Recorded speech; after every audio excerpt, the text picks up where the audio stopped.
नमस्कार। आज मैं 9th क्लास का डेमोक्रेटिक पॉलिटिक्स का एक और अध्याय लेकर के आपके सामने आया हूं। उसका नाम है कॉन्स्टिट्यूशनल डिज़ाइन। इस अध्याय में हम कॉन्स्टिट्यूशन के बारे में डिटेल से पढ़ने जा रहे हैं कि संविधान होता क्या है। हमारा जो भारत का संविधान है उसका निर्माण की जो प्रक्रिया है, the process of the framing of the constitution, we will discuss in detail. We will discuss that how the constitution is important for a country, how the constitution limit the power of the government, how the constitution enforced the or implement the fundamental rights or granted the fundamental rights to the citizens. So you can say the constitution is the supreme law of the country. तो very first thing is, सबसे पहले हमें constitution को define करना आना चाहिए। साथ में मैं एक और प्रयास करूंगा कि आप लोगों को ये बताऊंगा कि किस तरह से आप अपने आप नोट्स तैयार कर सकते हैं, हाउ टू प्रिपेयर नोट्स, क्योंकि it is very much important. ये आप हैं जिन्हें पढ़ना है, मैं तो केवल एक जरिया मात्र हूं आप लोगों को समझाने का। अंत में आपको ही पढ़ना है। तो आपको करना क्या है, पहले तो आप मेरे इस व्याख्यान को सुनेंगे। दूसरी बात, उसके बाद आप अपनी बुक को उठाएंगे और जिस तरह से मैंने पॉइंट किए हैं उस तरह से अपने हाथों से लिखेंगे। लिखने के बाद, क्योंकि आज का जो इवैल्यूएशन सिस्टम है, you will realize that is totally changed. आपको बुक को इस तरह से पढ़ना पड़ेगा कि अगर ये लिखा है कि चैप्टर 1 तो आपको पढ़ना पड़ेगा। आपको लिखा है कॉन्स्टिट्यूशनल डिज़ाइन, आपको देखना पड़ेगा। वहाँ पर अगर संसद की, पार्लियामेंट की पिक्चर लगी हुई है उसको आपको बारीकी से देखना होगा। उस पिक्चर के नीचे जो डिस्क्रिप्शन दी हुई है उसको रीड करके अंडरस्टैंड करना पड़ेगा। पता नहीं जो क्वेश्चन पेपर सेट करने वाले हैं कहाँ से सवाल बना करके दे देंगे, तो आपको एक एक अक्षर पढ़ना पड़ेगा। जो भी अक्षर नहीं आएगा उसको समझने का प्रयास करना पड़ेगा, डिक्शनरी उठानी पड़ेगी, अपने सीनियर से पूछना पड़ेगा, मेरे कमेंट बॉक्स में लिखना पड़ेगा, क्योंकि ये पूरा विश्व तो नॉलेज का ओशन है। आपको जंप करना पड़ेगा, तैरना पड़ेगा और उसको खुद उसमें से मोती निकालने पड़ेंगे। तो आशा करता हूं आप मेरी बात को समझ पाए होंगे। हम इस चैप्टर की शुरुआत करते हैं। Constitution, what we mean by constitution. Constitution, you can say, the supreme law of the country. It is a set of rules in which all the laws, rules, regulations are written, according to which a country is governed. It is the constitution which limits the power of the government. It is the constitution which provides the fundamental right to the citizens. So, in few words, if you are required to define, see, constitution is the set of rules according to which a country is governed. All the government, all the people, that whether it is government or the citizen, they have to follow the rules mentioned in the constitution. So this is the definition, and in the absence of constitution, we cannot imagine the existence of government, the existence of country. So to run the country, to administer the country, to maintain the system of a country, a constitution is must. In this chapter we are going to take the example of South Africa. South Africa is a country of African continent. It is the southern country of African continent. Cape Town is the capital of South Africa. Let's start our journey with South Africa. It is the story of 17th and 18th century.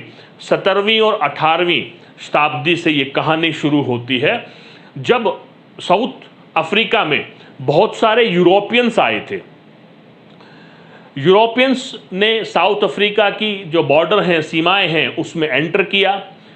Basically वो लोग trade करने के लिए आए थे, व्यापार करने के लिए आए थे, लेकिन उन्होंने धीरे धीरे धीरे धीरे आर्म से, फोर्स से साउथ अफ्रीका पर कब्जा कर लिया, उसको एक कॉलोनी बना लिया।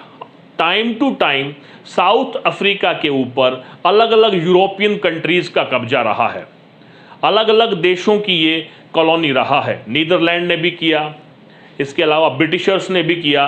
तो यहाँ पर एक शब्द इस्तेमाल कर लेते हैं, यूरोपियंस। बेसिकली ब्रिटेन ने इसको एक कॉलोनी बनाया था इन लास्ट ईयर्स, देखेंगे। तो 17th और 18th सेंचुरी में यूरोपियंस जो हैं वो साउथ अफ्रीका में एज ए ट्रेडर दाखिल होते हैं, एंट्री करते हैं। वहाँ पर ये व्यापार करने के लिए आते हैं, व्यापारिक संबंध ये लोग बनाते हैं। लेकिन धीरे धीरे धीरे धीरे धीरे धीरे ये लोग वहाँ पर कब्जा कर लेते हैं, वहाँ के लोकल रूलर बन जाते हैं। एक एक पॉइंट मैंने यहाँ लिखा हुआ है। सी, they entered in 17th and 19th century as a trader companies. They occupied it with the armed and forces. They settled and become the local ruler. Entire administration, control का मतलब होता है इन्होंने सारे प्रशासन पर अपना नियंत्रण कर लिया, अपने हिसाब से कॉन्स्टिट्यूशन बनाया, अपने तरीके से सोसाइटी में बदलाव लाए, ऐसे रूल रेगुलेशंस बनाए जिनकी वजह से वहाँ पर जो सोसाइटी थी, यहाँ पर सोसाइटी का जिक्र करना जरूरी है। तो मैंने यहाँ पर मेंशन किया है कि जिस समय की मैं बात कर रहा हूँ, जिस एरा की मैं बात कर रहा हूँ, वहाँ पर दक्षिण अफ्रीका, साउथ अफ्रीका की सोसाइटी का बाइफर्केशन क्या था, वहाँ पर किस तरह के लोग रहते थे। तो हम देखेंगे वहाँ पर 3 तरह की पॉपुलेशन थी। मतलब जो समाज था वहाँ पर 3 तरह के समाज में नागरिक रहते थे। पहले तो वो थे जो वहीं पैदा हुए, वहीं के नेटिव्स, और रेस जो उनकी नस्ल है ब्लैक, जिनको कहा जाता है। तो ब्लैक जो हैं वो 3/4 पॉपुलेशन, यानी कि 75% जो पॉपुलेशन थी वो ब्लैक्स की थी।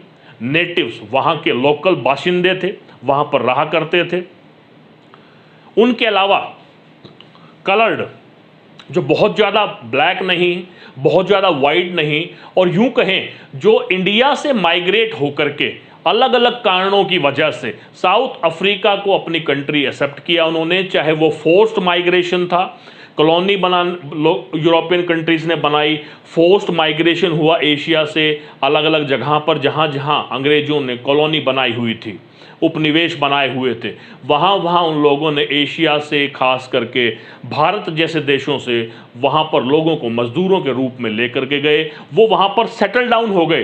तो एक और जो वहाँ पर रेस थी, दैट इज़ कलर्ड, इंडिया से, एशिया से माइग्रेट हुए लोग। और तीसरे थे वाइट यूरोपियंस, जो मैंने आपको बताया साउथ अफ्रीका में ट्रेडर्स की तरह आए थे और वहाँ पर लोकल रूलर बन गए। तो ये कॉन्स्टिट्यूशनल डिज़ाइन का पहला पार्ट है जिसमें हमने कॉन्स्टिट्यूशन को डिफाइन किया कि हम कॉन्स्टिट्यूशन से क्या समझते हैं, संविधान से हमारा क्या अभिप्राय है, और किस तरह से किसी भी देश के लिए संविधान की क्या आवश्यकता हो सकती है। उसके बाद हमने एक इतिहास के पेज को छेड़ा है कि 17th और 18th सेंचुरी में यूरोपियंस वहाँ पर आए, लोकल रूलर बने, वहाँ के संविधान को बदल दिया। यहाँ पर जो सबसे मुख्य बात है जिस पर बात चलेगी, मैंने आपको बताया था कि जो लोकल रूलर बने, वाइट यूरोपियंस जिन्होंने वहाँ पर कब्जा किया, उन्होंने वहाँ के संविधान को बदल दिया और वहाँ पर एक एक्सप्लॉयटेशन की पॉलिसी को एनफोर्स किया। उसको अपार्थीड कहते हैं, नस्ल भेद नीति कहा जाता है। तो what is the meaning of apartheid? Let me clear it. This is the legal racial discrimination. इसका क्या मतलब है? नस्लीय भेदभाव। कानूनी तौर पर वाइट यूरोपियंस जो मात्रा में, काउंटिंग में, संख्या में कम थे, लेकिन जिन्होंने वहाँ के लोकल रूलर जो बन गए थे, वहाँ का एडमिनिस्ट्रेशन, वहाँ के कॉन्स्टिट्यूशन को अपने हिसाब से बदल दिया और उस कॉन्स्टिट्यूशन में एक प्रोविज़न किया गया, एक पॉलिसी बनाई गई जिसको अपार्थीड कहा जाता है।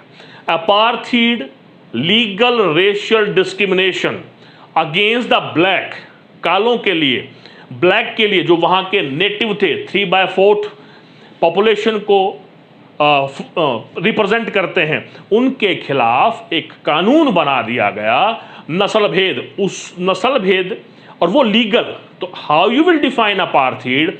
Apartheid a legal racial discrimination which was framed by the white to exploit the black.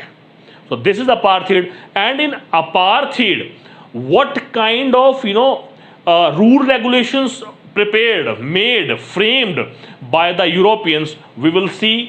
Just see. So three things: the constitution, meaning of constitution, African society, and few things. हाँ, मैंने आपको बताया था notes, आप ये points लिख लें, उसके बाद आपको पूरा चैप्टर दोबारा नहीं पढ़ना पड़ेगा। इनको देखिए, ये आपको आगे से खुद बनाने हैं। मैं यहाँ प्रयास कर रहा हूँ कि आपको नोट्स कैसे बनाने होते हैं। अगर आपने अभी बनाने शुरू कर दिए तो आगे की क्लासेस में आपको ये बहुत हेल्पफुल होने जा रहे हैं। आप अपने पेरेंट्स से पूछ सकते हैं कि मेरी बातों में कितनी सच्चाई है। खैर, तो हमने बात की कॉन्स्टिट्यूशन क्या होता है, साउथ अफ्रीका में किस तरह से वाइट लोगों ने कब्जा किया और अफ्रीकन सोसाइटी कैसे थी। यहाँ पर जो मुख्य बात थी अपार्थीड, अपार्थीड के बारे में हम थोड़ा सा और विस्तार से जानने का प्रयास करेंगे।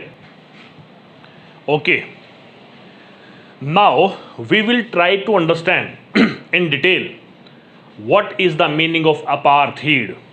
नस्ल भेद नीति, नस्ल के आधार पर, रेस के आधार पर जो डिस्क्रिमिनेशन हो रहा था साउथ अफ्रीका में, जिसको अपार्थीड कहा जाता है, इसके बारे में हम थोड़ा विस्तार से चर्चा करेंगे। Initially as I told you that apartheid means legal racial discrimination against the black by the white, this was apartheid.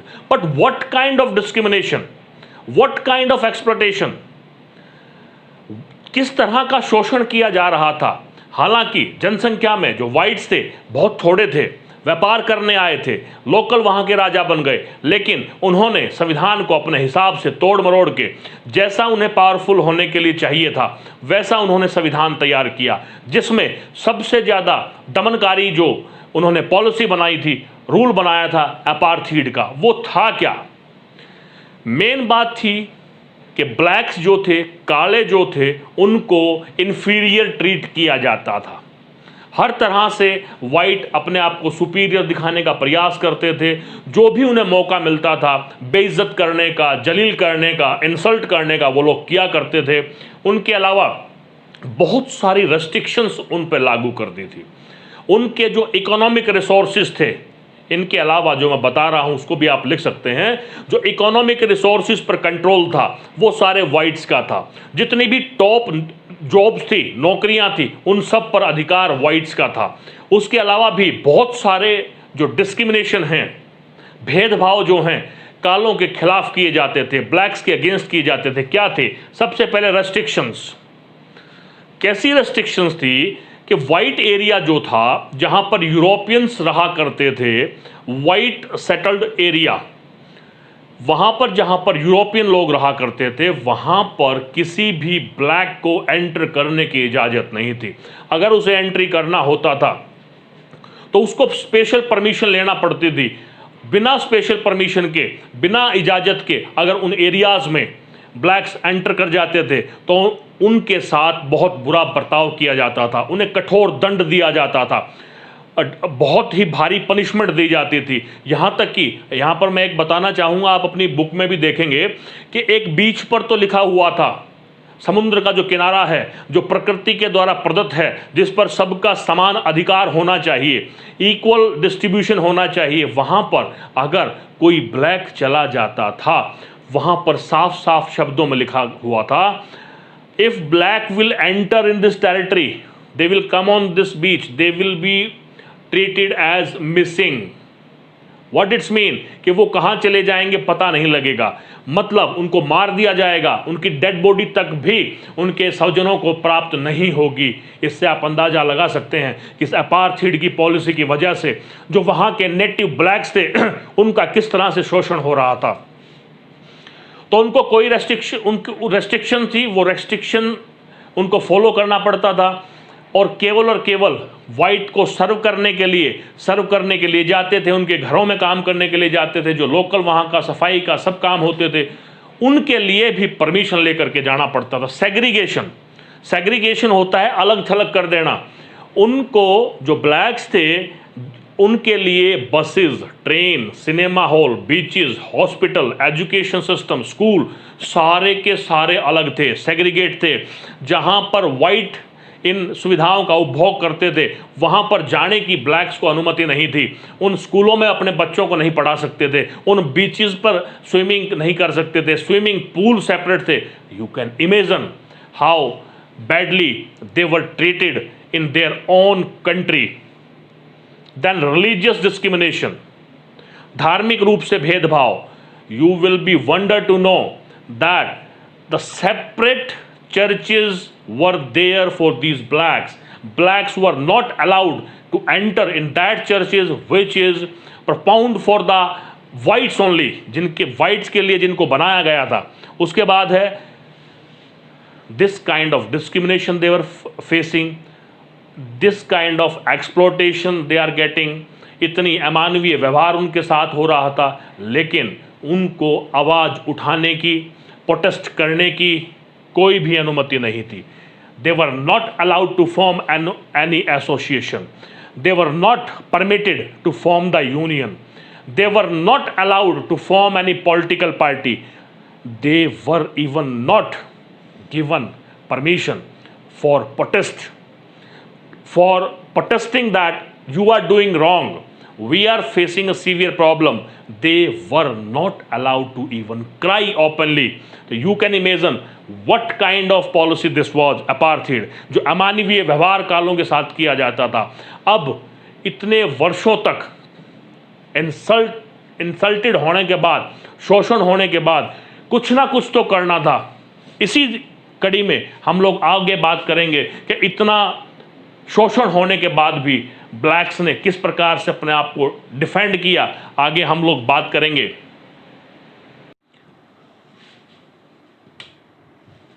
Okay, we have discussed in detail about apartheid.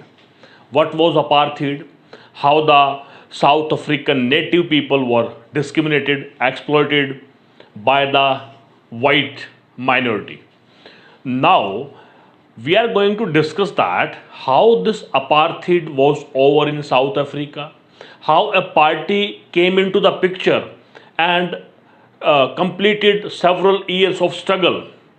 पूरे जिंदगी उन लोगों ने संघर्ष किया, तब कहीं जाकर के जो दक्षिण अफ्रीका है वो एक इंडिपेंडेंट कंट्री बना। तो वो कौन सी पार्टी थी, उसके कौन से मेन लीडर थे जिन्होंने न केवल साउथ अफ्रीका में को आज़ाद कराया बल्कि पूरे विश्व पर भी अपनी छाप छोड़ी। आप देखेंगे अफ्रीकन नेशनल कांग्रेस ये एक अम्ब्रेला टाइप ऑफ पार्टी थी। इसका क्या मतलब होता है कि उसके अंडर में बहुत सारी जो यूनियंस थी वो काम किया करते थे। जैसे जो इंडस्ट्रीज के वर्कर्स थे वो लोग एएनसी के नीचे काम करते थे, यूनियंस थी जितने भी। हालांकि जैसा मैंने पहले बताया था कि यूनियंस और जो पॉलिटिकल पार्टीज थी वो एक तरह से बैन थी।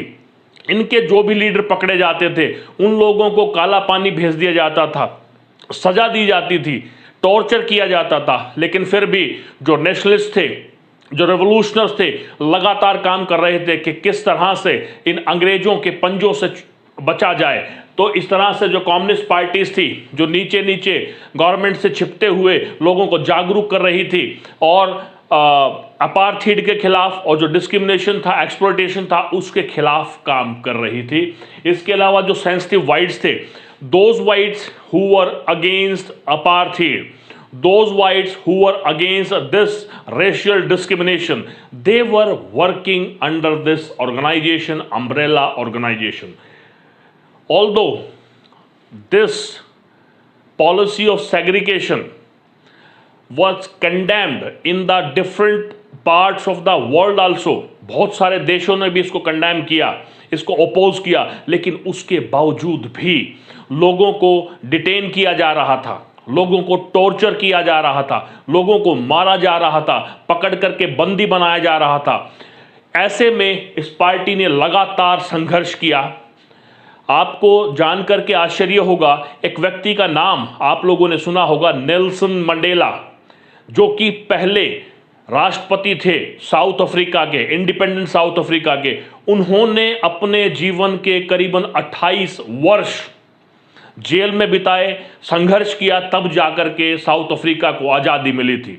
ये कुछ थोड़ी सी बातें हैं जो आप लोगों को 9वीं कक्षा के हिसाब से मालूम होना चाहिए कि लगातार ANC ने, अफ्रीकन नेशनल कांग्रेस ने स्ट्रगल किया, प्रोटेस्ट किए, लोगों को जागरूक किया, अंग्रेजी हुकूमत के खिलाफ आवाज़ उठाई, तब जाकर के वाइट जो माइनॉरिटी थे, वाइट जो लोकल रूलर बन चुके थे, उन लोगों ने ये एहसास किया कि अब समय आ चुका है कि अमेंडमेशन करना पड़ेगा कॉन्स्टिट्यूशन में, साउथ अफ्रीका को फ्री करना पड़ेगा। तो उन्होंने थोड़ा थोड़ा रिलैक्सेशन देना शुरू किया। आप देखेंगे यहाँ मैंने मेंशन किया है कि बहुत सारी पॉलिसीज़ को चेंज किया गया, बहुत सारे रिजर्वेशन, सेग्रीगेशन और जो एजुकेशन से रिलेटेड जो लॉज थे, कानून थे, उनको बदला गया। जो बैन था पॉलिटिकल पार्टीज के फॉर्मेशन पे, यूनियन के फॉर्मेशन को, उनको हटाया गया। और जो नेल्सन मंडेला 28 वर्षों तक जेल में थे देशद्रोह के मुकदमे में, जिन्हें अफ्रीकन नेशनल कांग्रेस को लीड करने के जुर्म में पकड़ा गया था, उनको आज़ाद किया गया। और फाइनली 26 अप्रैल 1994, 26 अप्रैल 1994 को साउथ अफ्रीका के लिए वो दिन आया जिसके लिए अफ्रीकन नेशनल कांग्रेस लगातार संघर्ष कर रही थी। और साउथ अफ्रीका, दक्षिण अफ्रीका आज़ाद हो गया, खुली हवा में सांस लेने लगा। आप लोगों को जान करके ताज्जुब होगा, तब से लेकर के आज तक जो गवर्निंग पार्टी है साउथ अफ्रीका में, वो अफ्रीकन नेशनल पार्टी है, क्योंकि उसके संघर्ष को लोगों ने स्वीकार किया, उसके संघर्ष को लोगों ने एक्सेप्ट किया। और उनका ये मानना है कि साउथ अफ्रीका के लोगों का अगर कोई भला कर सकता है तो वो अफ्रीकन नेशनल कांग्रेस की आइडियोलॉजी है, उनकी विचारधारा है। तो इसलिए आज तक भी साउथ अफ्रीका में जब भी इलेक्शन होते हैं तो अफ्रीकन नेशनल कांग्रेस पार्टी जीत करके आते हैं। दूसरी तरफ आपको जान करके आश्चर्य होगा, नेल्सन मंडेला जी को, जो पहले प्रेसिडेंट बने इंडिपेंडेंट साउथ अफ्रीका के, उन्हें पूरे विश्व में बहुत सारे पुरस्कार मिले और नोबेल पीस पुरस्कार से भी उन्हें नवाजा गया, जो उन्होंने अपनी ज़िंदगी के, देखिए आज कोरोना चल रहा है, हमें कुछ दिनों के लिए घर में रहना पड़ रहा है, तो हम कितने छटपटा रहे हैं, हम कितना अपने आप को बचाने का प्रयास कर रहे हैं। हम चाह रहे हैं कि किसी तरह से इस लॉकडाउन से मुक्ति मिले, इस कर्फ्यू से मुक्ति मिले, जो हमारे फंडामेंटल राइट्स हैं वो हमें जल्दी से जल्दी मिले और हम लोग फिर से आज़ाद स्वच्छंद घूम सकें। उसी तरह से नेल्सन मंडेला जी ने भी चाहा होगा, लेकिन उसके बावजूद उन्होंने अपने देश के लिए संघर्ष किया और 28 वर्ष, जो कि एक बहुत लंबी अवधि होती है, 28 वर्ष तक उन्होंने अपने जीवन के जेल में बिताए, साउथ अफ्रीका के लिए संघर्ष किया और अंततः 26 अप्रैल 1994 में फल मिला और South Africa as a country became the independent nation. So a little bit we have discussed about it. अब हम थोड़ी सी चर्चा करेंगे कि जो साउथ अफ्रीका है, वहाँ पर आज़ादी मिलने के बाद एक समस्या ये आई थी कि कॉन्स्टिट्यूशन को किस तरह से डेवलप किया जाए, क्योंकि जो वाइट माइनॉरिटी थी उनके मन में फियर था कि अगर हम वहीं पर रहे तो जो एट्रोसिटी हम लोगों ने नेटिव लोगों के खिलाफ किया है, जो एक्सप्लॉटेशन हम लोगों ने किया है, जो अमानवीय व्यवहार हम लोगों ने किया है, ठीक उसी तरह से ये जो ब्लैक हैं जिनके हाथ में सत्ता आ गई है, क्योंकि वो सत्ता के असली हकदार थे, तो वो ऐसा मान के चल रहे थे कि उनके साथ भी डिस्क्रिमिनेशन ये लोग करेंगे। लेकिन क्या होता है, किस तरह से संविधान का निर्माण होता है, उसके बारे में हम थोड़ी सी चर्चा करेंगे अभी। Okay, the independence gained by South Africa, but the whites who were residing in the country even after independence, so they were having the fear in their mind that the native blacks will take the revenge, because after the formation of new government, power will come in the hand of the blacks। तो वो लोग बदला लेंगे। उन्होंने जो black के साथ atrocities की हैं, अमानवीय व्यवहार किया है, ब्लैक्स भी पावर में आते ही उनके साथ ऐसा व्यवहार करेंगे। ये फियर था वाइट माइनॉरिटी को।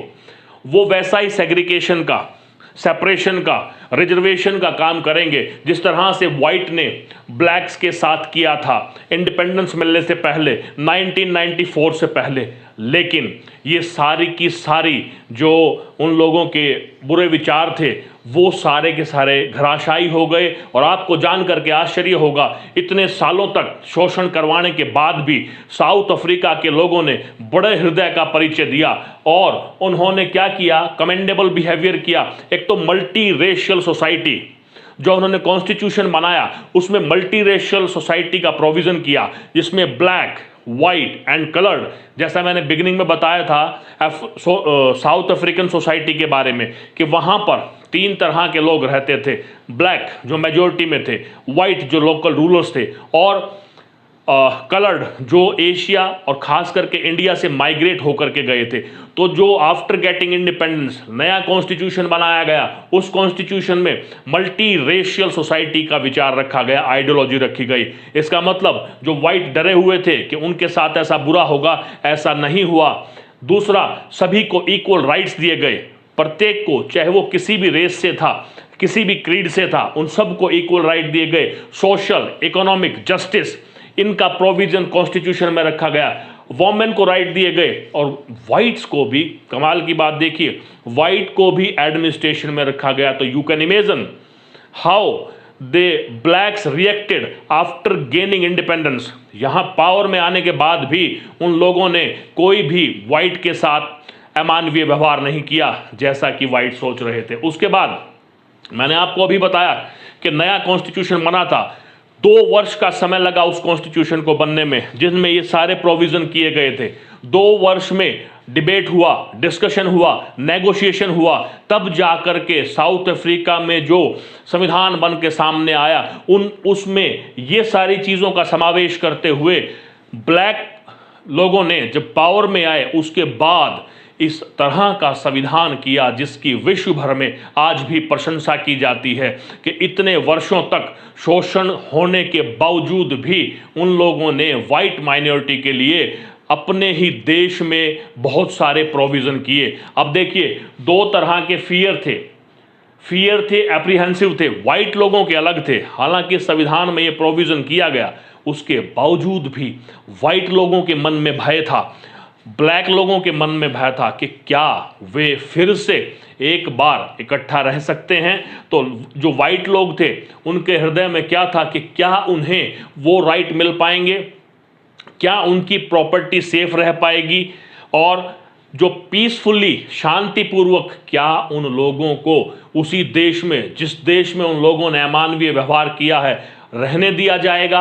और वाइट ब्लैक जो लोग थे उनके मन में भी फियर था कि कहीं फिर से, तो अगर इन लोगों को हमने राइट दिया, इनको जगह दी, इनको एडमिनिस्ट्रेशन में बिठाया, इनको इक्वल राइट दिए, तो क्या ये दोबारा से हम लोगों पर राज नहीं करेंगे। तो इस तरह के फियर और एप्रीहेंसिव थे।